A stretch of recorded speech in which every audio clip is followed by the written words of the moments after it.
अब देख लेते हैं हमारे चैप्टर का नेक्स्ट टॉपिक, जो कि है इफेक्ट ऑफ रिवॉल्ट। अब 1857 का जो रिवॉल्ट हुआ उसके क्या क्या इफेक्ट्स हैं। भले ही वो अनसक्सेसफुल रहा, वो सक्सेस नहीं हुआ, इंडिया हमारा इंडिपेंडेंस नहीं पा पाया, ब्रिटिशर्स का राज तब भी चला, उसके बाद भी चला, लेकिन कुछ इफेक्ट्स पड़े थे।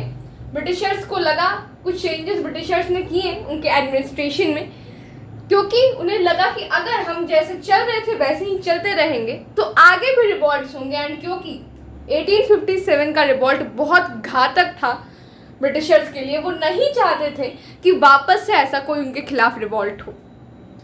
तो अब देख लेते हैं कि वो कौन कौन से इफेक्ट्स थे।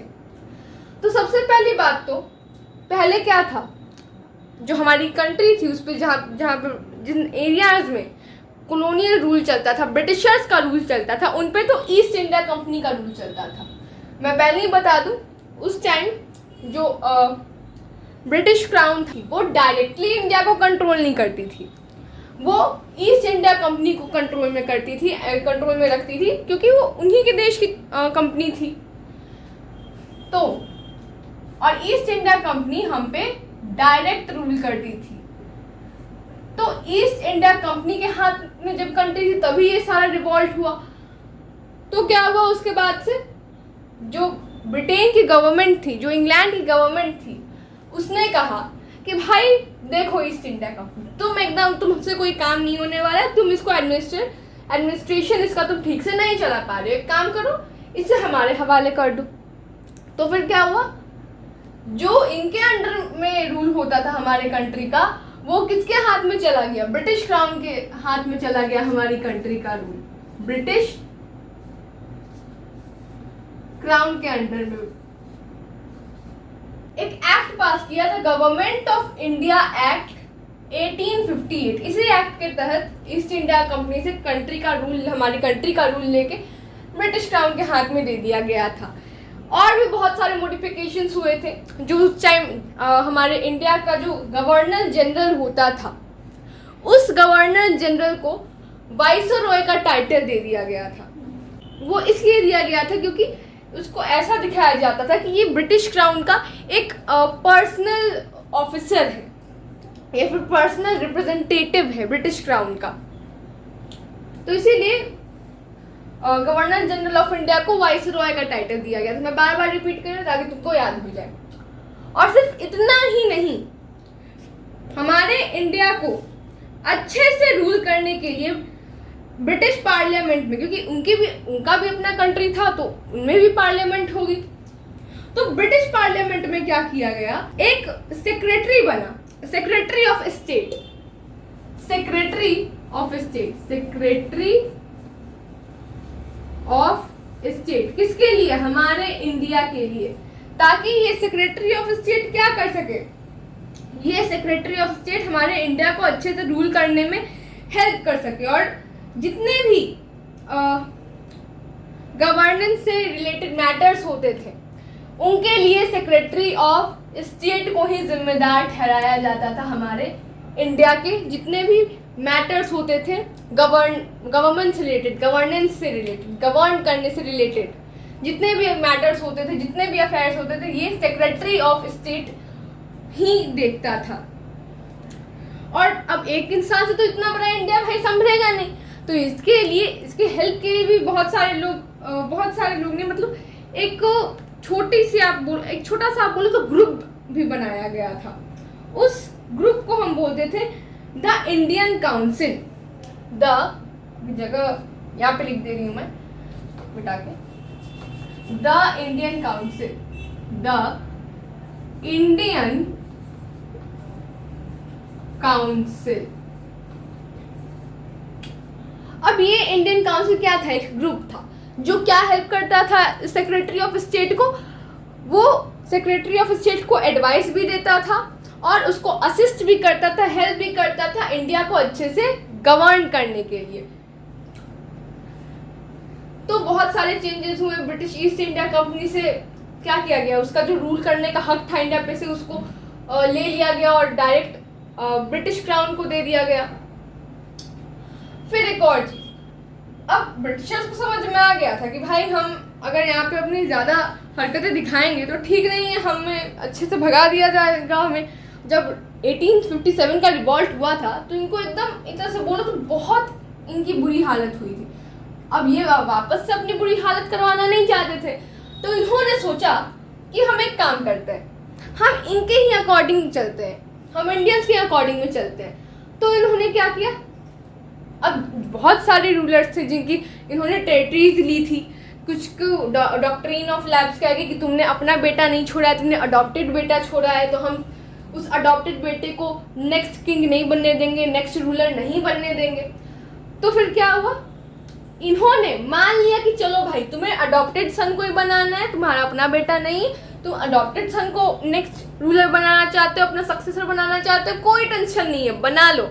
अब हम डॉक्ट्रिन ऑफ लैब्स को फॉलो करते हुए एकदम नहीं चलेंगे। वो डलहौजी चाचा ने हमें फंसा दिया था पिछले बार, वो हम थोड़े डलहौजी चाचा की बात मान गए थे, इसीलिए तुम गुस्सा हो गया। अब हम ऐसा कभी नहीं करेंगे। अब अडॉप्टेड सन को भी तुम बेटा बना अडॉप्टेड सन को भी तुम नेक्स्ट रूलर बना दो, कोई दिक्कत नहीं है हमें। और इन्होंने एक और चीज़ कही कि फ्यूचर में हम ये ध्यान रखेंगे कि हम फ्यूचर में किसी और टेरिटरी को, किसी और रूलर की टेरिटरी को हम ना लें, हम किसी और रूलर की टेरिटरी को अपने कब्जे में नहीं करेंगे। बस इन्होंने रूलर्स से कहा कि बस आप रूलर्स बस एक काम करिएगा कि हमारी जो क्वीन विक्टोरिया है, हमारी जो क्वीन विक्टोरिया है, उनकी आप बस अथॉरिटी को एक बार आप एक्सेप्ट कर लीजिए। आपकी टेरिटरी में रूल आप ही का चलेगा, आप ही किंग रहेंगे, लेकिन आपको क्वीन विक्टोरिया की अथॉरिटी को एक्सेप्ट करना होगा। अथॉरिटी मतलब इनके अंडर में, मतलब नाम इनका चलेगा बट काम वही करेंगे। मतलब मान लो एज ए वो एज ए सबऑर्डिनेट्स रहेंगे। अब यहाँ पे भी एक तरह से देखो तो नाम इनका चलेगा, लेकिन रूल जो हमारे रूलर्स थे वही करेंगे, लेकिन तब भी खुद की जो एक डिग्निटी होती है वो हमारे रूलर्स की तो नहीं रहेगी, क्योंकि उस टाइम पहले जब ये चीज़ नहीं थी तो वो खुद का रूल चलाते थे। वो बोलते थे कि नहीं ये मेरा किंगडम है, इस पे बस मेरा राज है। लेकिन अब वैसा चीज़ नहीं था, अब क्वीन विक्टोरिया की उस पर अथॉरिटी हो गई थी। उसके बाद मैंने आपको बताया था मिलिट्री कॉजेज में कि क्या होता था, जो रिलीजन से रिलेटेड, रिलीजियस कस्टम से रिलेटेड, बिलीफ से रिलेटेड कॉजेज, कुछ कॉजेज थे जिनसे मिलिट्री कॉजेज में, तो उसमें क्या होता था, रिलीजन कस्टम बिलीव इन सब में ब्रिटिशर्स एंट्री ले लेते थे और उसको इंटरफेयर उसमें करते रहते थे। तो इन्होंने कहा कि अब हम किसी भी रिलीजियस मैटर पे, किसी भी इंडियन कस्टम या फिर बिलीव में हम इंटरफेयर नहीं करेंगे, हम कभी भी इंटरफेयर नहीं करेंगे। जैसा रिलीजन है, जैसा कस्टम है, जैसा बिलीव है, इंडियंस टोटली फ्री हैं, वो अपना रिलीजन कस्टम बिलीव जो है वो अपना फॉलो करें, हम इंटरफेयर नहीं करेंगे, हम अकॉर्डिंग में चलेंगे। अगर आपको दिक्कत है किसी चीज़ से, आपके रिलीजन कस्टम बिलीव के खिलाफ है, हम आपको फोर्स नहीं करेंगे कि आप वो चीज़ करो। अब देख लेते हैं आर्मी में भी कुछ मॉडिफिकेशंस उन्होंने लाए थे। आर्मी में इन्होंने क्या किया, जो नंबर ऑफ सोल्जर्स थे, हमने पढ़ा था कि ब्रिटिशर्स की आर्मी में इंडियन सोल्जर्स भी थे और यूरोपियन सोल्जर्स भी थे। तो इन्होंने क्या किया, यूरोपियन सोल्जर्स का नंबर इंडियन सोल्जर्स के कंपैरिजन में बढ़ा दिया।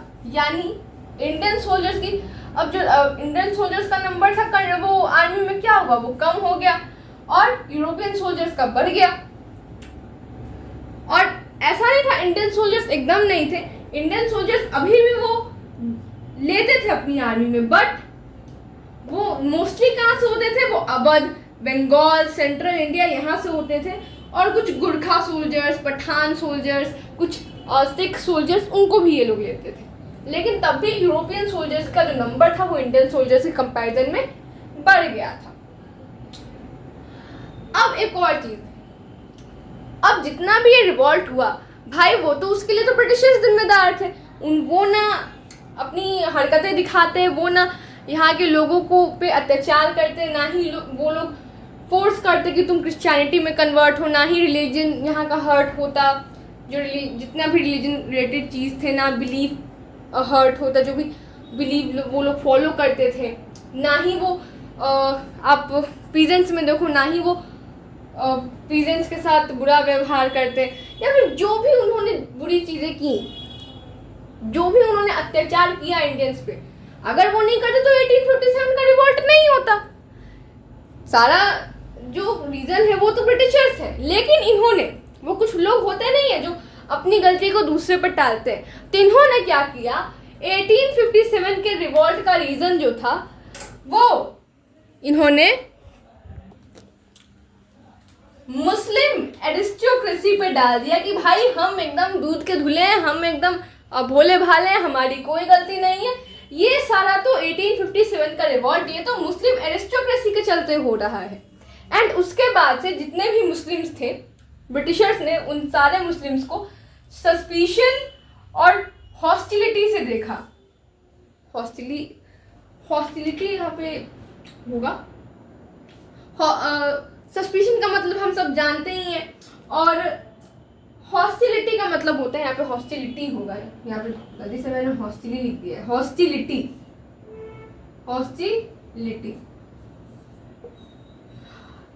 तो सस्पिशन और हॉस्टिलिटी से देखा। हॉस्टिलिटी का मतलब होता है शत्रुता, एक तरह से बोलो तो दुश्मनी। एंड इनफैक्ट ऐसी भी कंडीशंस हो गई थी कि जो मुस्लिम्स थे उस टाइम के, बहुत सारे मुस्लिम्स की प्रॉपर्टी और लैंड को इन्होंने कॉन्फिस्केट कर लिया था, जब्त कर लिया था। और उस टाइम पे ये क्या कर रहे थे, ये डिवाइड एंड रूल पॉलिसी को धीरे धीरे ला रहे थे इंडिया में कि भाई फूट डालो, राज करो, हिंदूज को एक तरफ भड़काओ, मुस्लिम्स को एक तरफ भड़काओ, इन दोनों के बीच में भाई दुश्मनी बने रहेगी, इन दोनों को एक दूसरे के लिए यूज करो। मुस्लिम्स हिंदू को मारेंगे, हिंदू जो है वो मुस्लिम्स को मारेंगे। ये बेसिकली आप देखो तो यही उस टाइम पर यही दो रिलीजन थे जो मेजोरिटी में थे बाकियों के कंपैरिजन में। ऐसे तो मतलब मुस्लिम्स जो थे वो हिंदुओं के मामले में कम थे, लेकिन तब भी वो मेजोरिटी बाकी रिलीजन्स के कंपैरिजन में मेजोरिटी में थे, बट हिंदूज के कंपैरिजन में वो थोड़े माइनॉरिटी में जाते थे। तो वो डिवाइड एंड रूल पॉलिसी लाया उन्होंने। उसके बाद इन्होंने, अब तो भाई जमींदार और लैंडलॉर्ड्स भी थे रिवॉल्ट में, तो इन्होंने सोचा चलो जमींदार और लैंडलॉर्ड्स के लिए भी कुछ पॉलिसीज बना देते हैं जिनसे इनकी जो लैंड है, या फिर इनकी जो लैंड है, उनकी लैंड की राइट्स जो है वो प्रोटेक्टेड रहे, उनको कोई छीन ना सके। तो इन्होंने ऐसी पॉलिसीज बनाई जमींदार और लैंडलॉर्ड्स के लिए जिससे उनकी जो लैंड की जो राइट्स है, लैंड का जो राइट्स है इनका, वो प्रोटेक्टेड रहे और अच्छे तरह ये लोग कोई उनकी लैंड को इनसे छीन ना पाए। एंड यही सारे इफेक्ट्स पड़े रिवॉल्ट के बाद। लेकिन तब भी अगर आप देखो तो इनके मन में अभी भी था कि हमें किसी तरह इंडिया पे रूल करना है, लेकिन तब भी 1857 के रिवॉल्ट के बाद इनको एक चीज़ समझ में आ गई थी कि भाई यहाँ पे अगर हमने ज़्यादा हरकतें दिखाई अपनी तो हम जाएंगे काम से। और 1857 के रिवॉल्ट के बाद एक अलग ही हिस्ट्री शुरू हो गई, क्योंकि जितना अत्याचार इंडियंस पहले सह रहे थे अब उसके कंपैरिजन में थोड़ा कम हो गया था।